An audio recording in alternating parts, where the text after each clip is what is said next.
Hello, and welcome back to Jammin and my Jammies, and I'm Warhorse Davis. Hey, I'm just going to do a blues session today. I got quite a bit of blues songs, and I'm just going to sit here and play through them. What y'all think? You want to hear that? Check it out. Here's a new one called Out Telling Them Lies.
That's a cool one.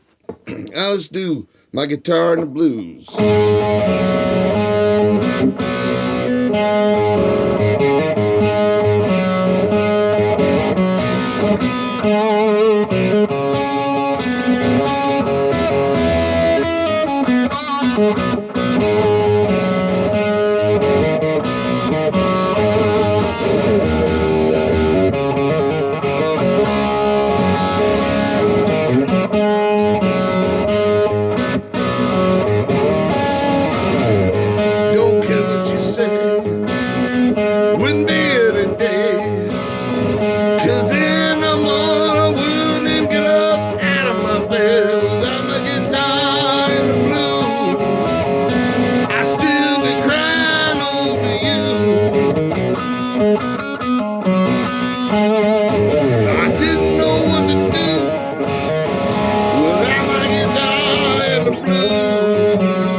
could hardly eat.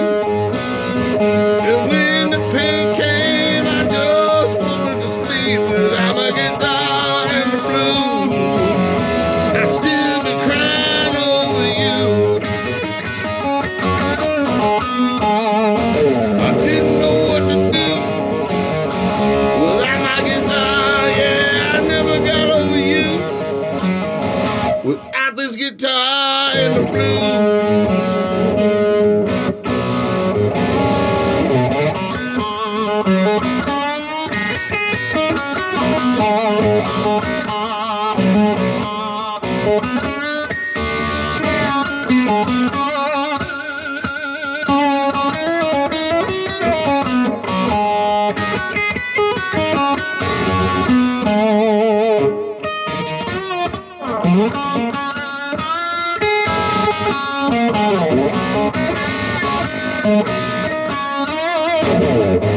Didn't wanna go out, just wanna stay in.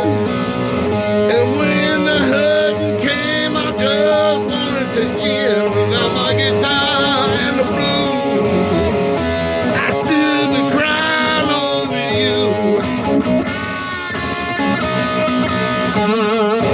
I didn't know what to do without my guitar. Yeah, I never got over you without this guitar. Yeah, I wouldn't have made it through without my guitar and the blues.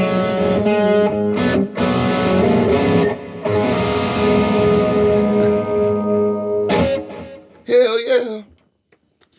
I fucking made a note go dead on that one. Sorry. But like I said, I'm just jamming these through. Okay, now what? Let's see ya. All right, let's try this one. I never played this before. This is called a Love Spell. Hold on, let me switch over to this.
Tell me, baby, how do I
this next one, I did a video for it earlier, and I did for my guitar and the blues. I still got a little cold. I'm trying to get over it. That's why I hadn't put a video out in a while.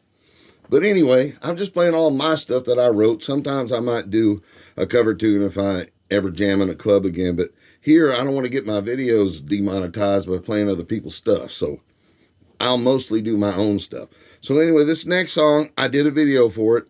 And it's called You Got My Number. And it's really inspired by B.B. King and Freddie King and all them guys. And I'm playing on a little PV Viper.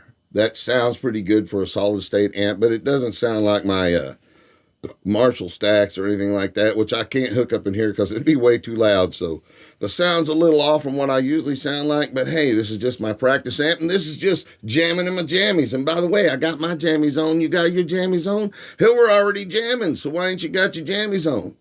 Anyway, I had the camera turn around to the side where I could see myself. I could see if I could look stupid. Well, hell, I always look stupid, so it don't matter.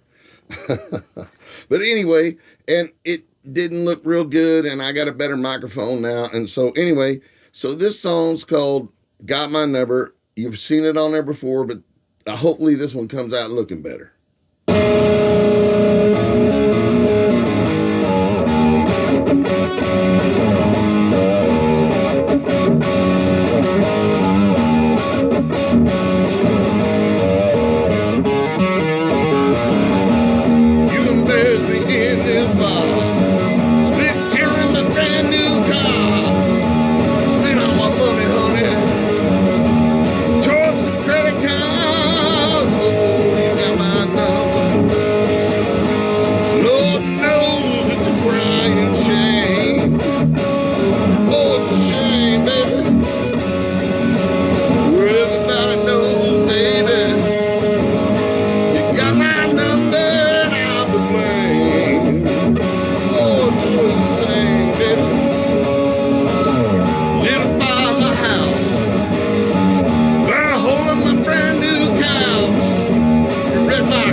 Anyway, that's my little blues jam. I got some more, and I'll save for later. If you like it, let me know. Hell, I made a couple of little mistakes, but big deal. We just jamming here. And usually I have another guitar player with me that will switch back off and forward, maybe throw Steve on some slide on some of that, or whoever else would want to jam with me. But here, I'm just jamming through it all and playing my style. Man, I've been steadily on a diet of 70s and early 80s music and late 60s and some obscure stuff like Django Reinhardt. I found out when I'd see Dickie Betts and all them guys from that era playing with them two-finger stuff and stretching out here, I was like, what are them guys doing? Well, I got to looking into it, and some of those guys listed their guitar heroes and influences, and one being Django Reinhardt. And I went and checked into him, and he's only got 2 fingers, and he plays like that. So them guys were trying to do what he did. So when you go back and look at that, and Dickie was pretty good at it. Anyway, so those were their heroes, and so I went and looked into my heroes, and I've been listening to stuff like that, and a lot of blues. And man, I used to think Keith Richards and Jimmy Page and them were sloppy guitar players, but those guys had studio time to them on levels that bands today can't even imagine. And they could go in there and they could play the chord structures that they would play.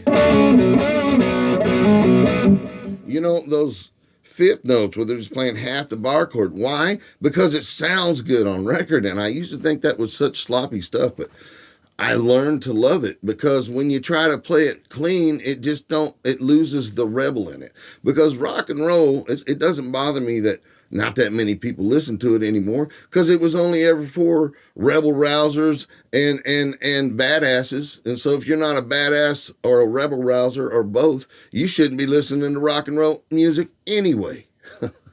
So it's all cool.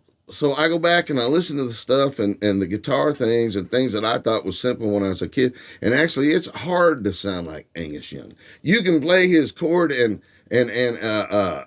Malcolm's chords all day long, but if you don't get that little bit of sloppiness that they had back then in the way they played and the amps and the equipment they had, and they were one up in the next dude until it got to Van Halen. You know what I mean? And then after that, all bets was off. But it's great to go back and listen to those guys' style and appreciate who they really were. And some of them guys like Angus looks like a little old man. I know I can't talk smack about nobody. Hell, all of us Generation X guys are pretty long in the tooth and getting pretty gray these days. So anyway, hey, I appreciate each and every one of you. I hope you like it. And if you do, please like and subscribe and pass it around and still share the Shotgun Rebellion music, because I don't know, you don't never know. One of these days we still might get back together. Who knows? I don't even know where some of the guys are. But if you're out there, I miss you. We had a hell of a lot of time together. And when you're creating something, there's always going to be some head buttons. And each guy's got his different idea, and he thinks it's better than yours. And can you finance it or not? Do we have financing for it? And if you don't, then why are you bringing up the idea? So, we were limited on budget sometimes, and we had to do what we had to do with it. And it would create some conflicts. But in the end, all bands that come up with good sounding music, there's some kind of a butting head, and out of that comes some cool music. And so that was there, and there's still maybe some hard feelings around with some of them guys, but hey man, it was just all in the creativity. And look at what we did. Some of that music, if it got discovered by a bigger audience, would go further, because it's good stuff. I proved it, because when we were out there on the road, those bands that kept hiring us to open up for their crowds just kept doing it because they loved the music. And if we could ever got a bigger budget and went further down the road, but hey, by the time we got to shooting videos, look at us. We were already in our late 40s and early 50s, and we'd been a band for 12 or 13 years or longer. It was back to 2006 to the original idea of it. And by the time we got to the band that was the main crutch of the main circle of Shotgun Rebellion, which would have been me and Johnny and Steve and whoever else came along. And in the end, when it was Randy and me, Steve and Johnny, and then before that, Vinny, it was a lot of fun, and we made a lot of good music. And I miss old Wes and Randy Cooper, if you're out there. They all went into battle with me, and we all went out and did some road pirating together, because there's two kind of musicians, y'all.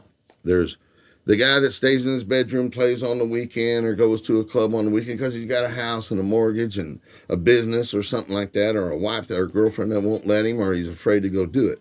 And then there's the road pirates, the ones that do it for a living, and that's a whole different animal.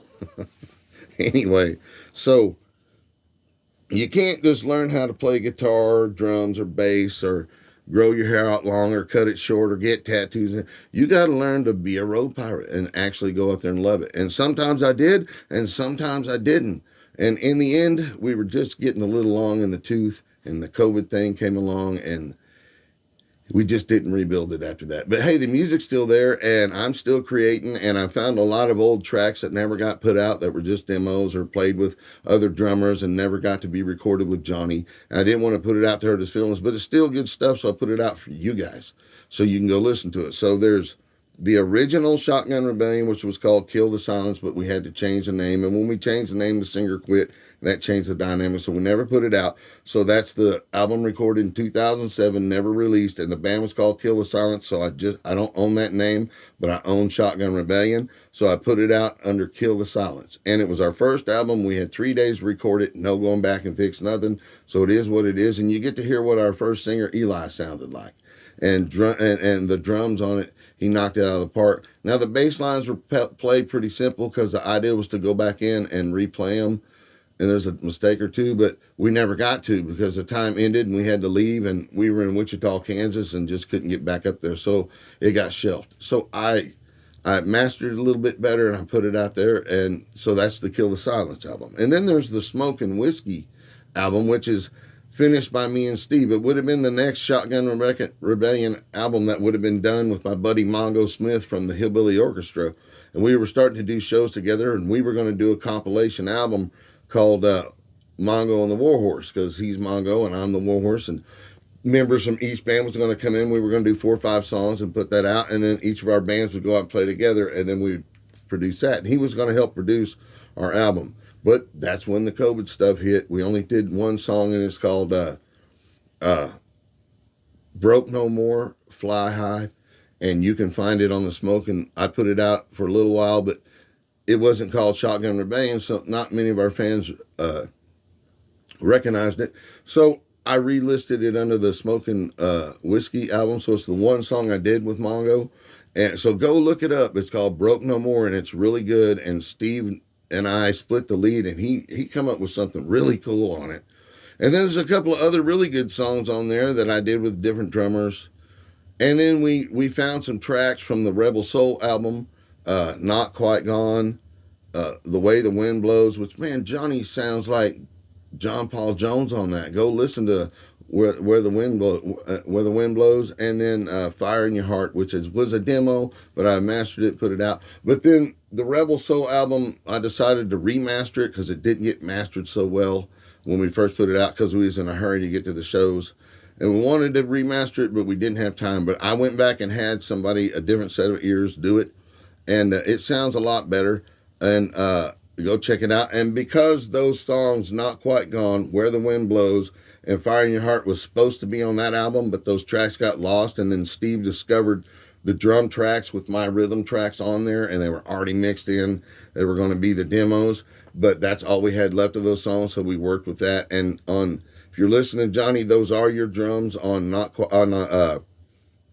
You're Gonna Lose, which is really ZZ Top inspired. And Steve does a killer lead, but Steve restructured the song, so he actually took your drums, sampled them, and used it to remix the arrangement of the song. So I thought he did a really good job, and Johnny wasn't available for him to give me his opinion, so I put it out.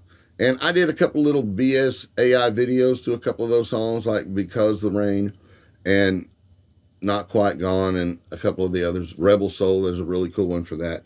So go check that out. So there's new music and new masters out there for you fans that still like us to go listen to, and go out there and put it out. Because I myself going out and just doing some jams like this in little clubs and seeing how that works. I'm getting kind of bored not doing it. Anyway, hey, you guys have a good day. If you like it, subscribe, and we'll see you next time on Jammin' in My Jammies.